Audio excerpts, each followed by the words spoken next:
A very long time ago, a learned man was an expert in the law, and he asked Jesus what he must do to inherit eternal life.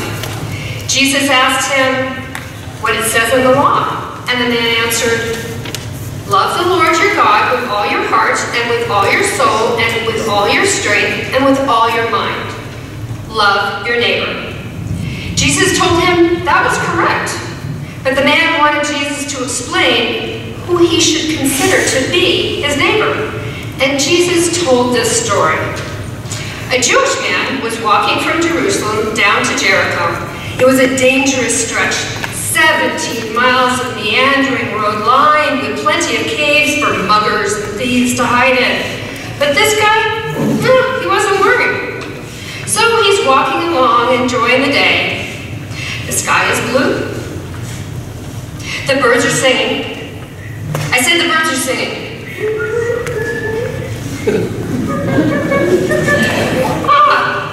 Look.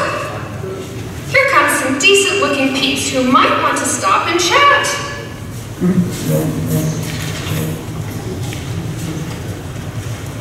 Wait a minute. Unfortunately, these people are not who we thought they were. They're bandits, and now they've surrounded our Jewish friend. OMG, now they're beating him. That's enough. Yo, I said, stop it. The poor guy has been beaten senseless, and now they're taking his backpack and his bling and taking his wallet with all his money, and they leave him for dead.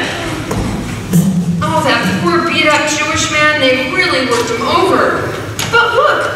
A priest is walking this way. Maybe the priest will help.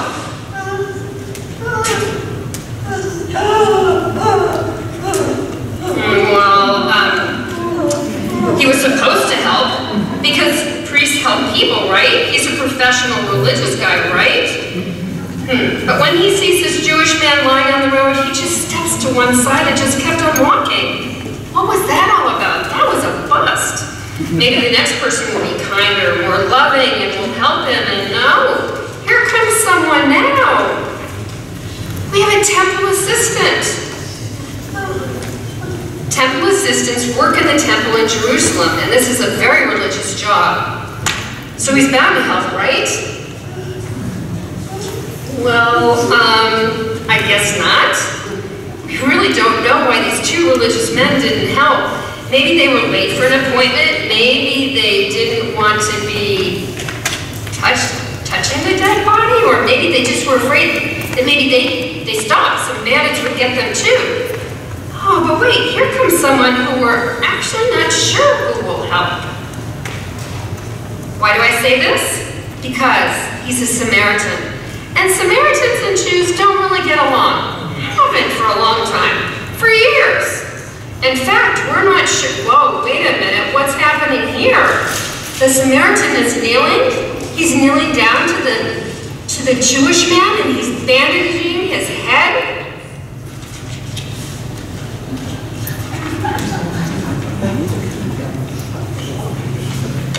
And he's bandaging his arm. So finally, after much bandaging, the Samaritan helps the Jewish man up and calls for his donkey to get help.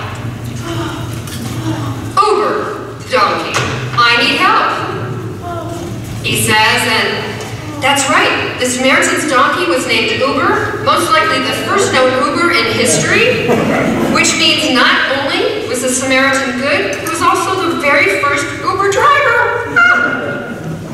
The Samaritan and Uber the donkey take the Jewish man to a Motel 6. The Good Samaritan pays the Motel 6 manager with his Venmo card.